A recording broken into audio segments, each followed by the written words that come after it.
and gentlemen, you're tuning in to Hello and Two. And yes, this is a Thursday's edition, so it's going to be fun, and fun. Yes, and that is right. Make sure that you are always glued to your seats because we will take you to on an amazing ride for you today. Yeah. For you, amazing ride, but for me, heart-throbbing ride, man. You know, we were talking about how creative technology has, has changed the world. But today and right now in the studio, we are going to bring some good news to you about sports. Yeah, so we're going to talk about the ISN strategic plan 2015-2025.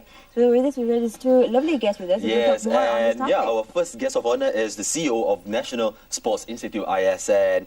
Who else but not Dr. Ramlan Abdul Aziz. And along with him today, we have Mr. Ramesh Chandranai, who is the Deputy Chief Executive Officer of ISN. Welcome, Dato. Welcome, Mr. Thank you. Thank you for for having joining us us here. today.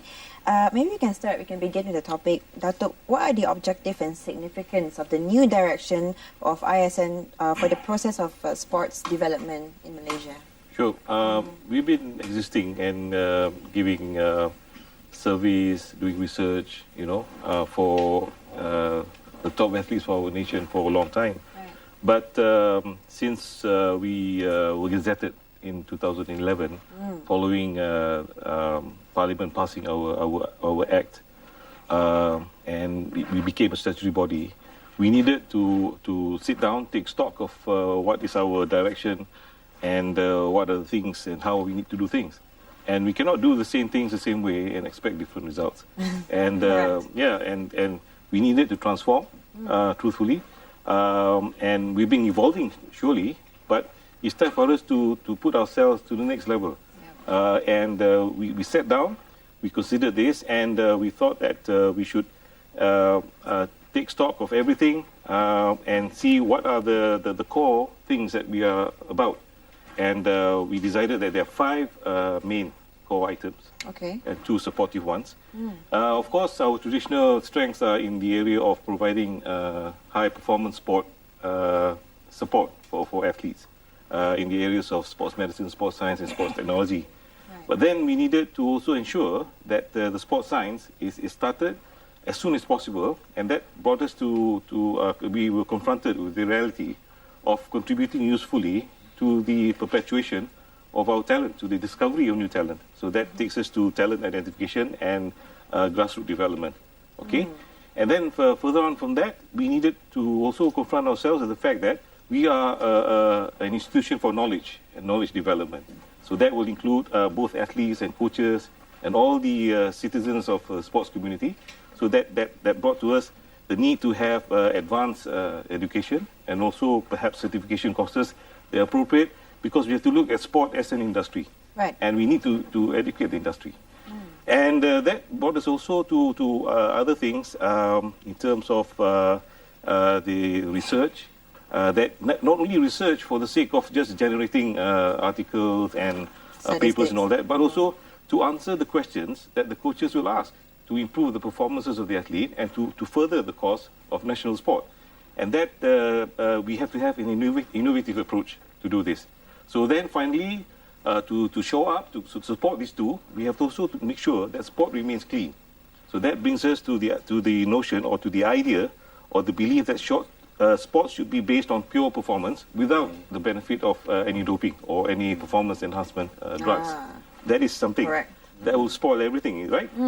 So then we have to look at ourselves and we have to look outside and look at the industry and know that there are collaborators and partners out there. So we have to have strategic partnerships, and show up and establish links with other parties in the sports community. And finally, we have to look at ourselves. We have to build our capacity and also to organize ourselves as an organization. Okay. So there you have it, 7 core aims that we have. But the thing that we need to do is that in the end, we have to also envision the institute as an institute of sport. It is not just for high-performance sport. It is also for sports for all, and the impact that the high-performance sport has on the public at large, on the community at large, and how success at the highest level, winning gold medals, the pursuit of gold medals, what does it mean to the man on the street? What impact does it have in terms of health, social development, so on and so forth. So there has to be a link. So that's the thing that we're looking at the present moment. Yeah. All right, so Mr. Ramesh, after 1 year in ISN, what is the biggest transformation that you have made there?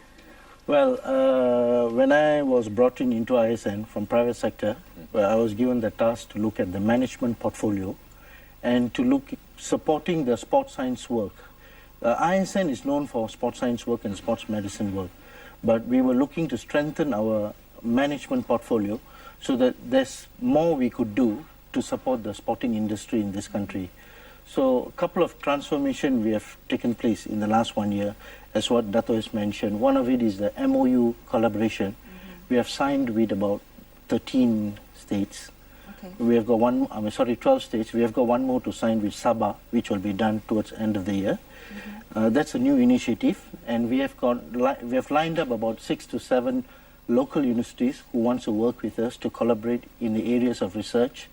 We have got international universities who want to work with us, universities like Liverpool John Moore University. Bath University is already working with us, and they will go into a second phase of collaboration. So we have got a lot of new areas that we have embarked in the last 1 year, which is giving us the push now to do more than just supporting the elite sport. Okay. Well, Dato, do we have a measure or a KPI indication to measure the success of a strategic plan, for instance?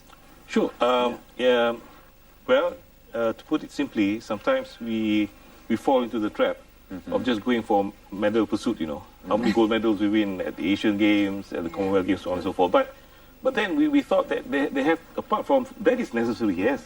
But the most important thing is to have some operational key performance indicators, where we can measure ourselves as we go along. If we look at KPI as vertical events and not look at the whole thing as a continuous horizontal thing, then we fall to the trap of just preparing for something that doesn't have any long-term meaning, that doesn't have any sustainability. So we have also tried to turn it around, but we are faced with a big cultural change here.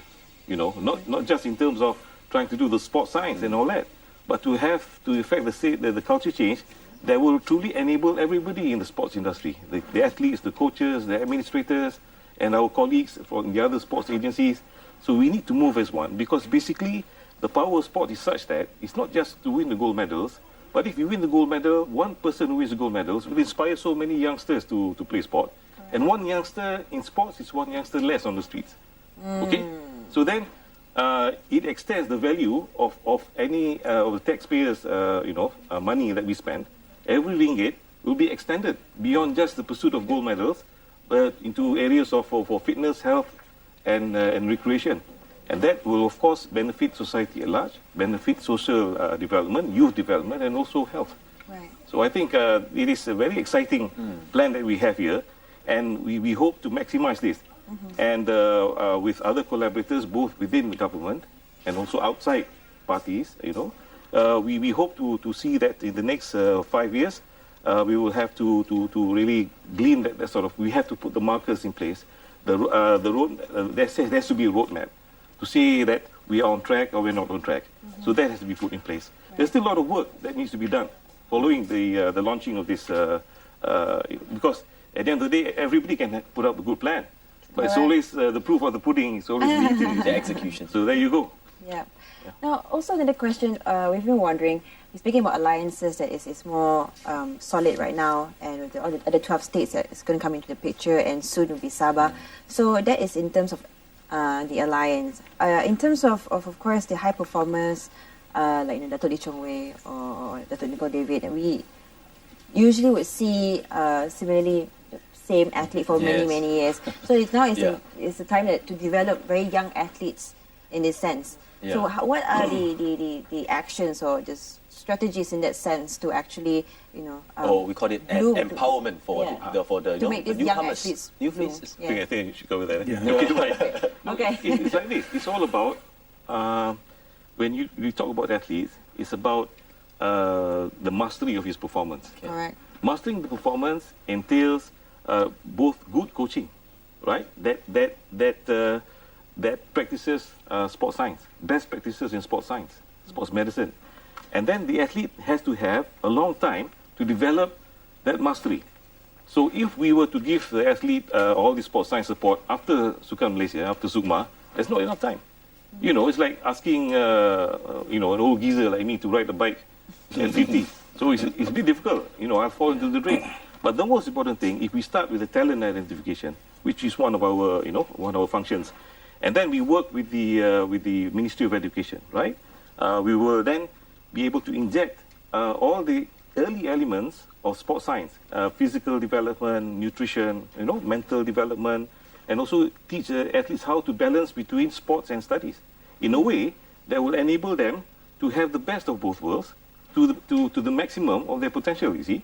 Because everybody have their own individual potential in terms of education and in terms of sport. And they have to realize this is their right as a citizen to fully realize the maximum of their potential.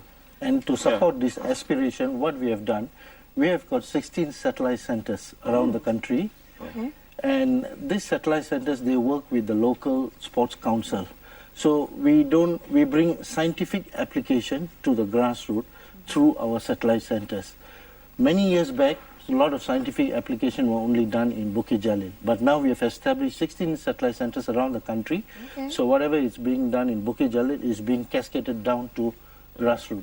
Amazing. So hopefully with the clear and sustained support from Young, we will not be only getting, you know, but there's only one Lee Chong Wei, there's only one Nicole David, but we'll get more capable, world-class level athletes on a sustainable basis, you know. Right. So that's the plan. We've got a pelapis lah, pelapis. Absolutely. Yes. Instead of just coming up with 2,000 here, we're coming up tens upon hundreds of thousands. Okay. Amazing. Amazing, wonderful and fruitful So- information and input about the strategic That's plan. right. This is a great development, and Yeah. I'm sure, like, you know, we as Malaysians can still and prolong our time in the eyes of the world for a much longer time. Now, thank you so much for joining us today. Pleasure. Thank you so much, Dato'. Thank you so much, Mr. Ramesh, for having both of you in the Most studio today. welcome. Yay. Yeah.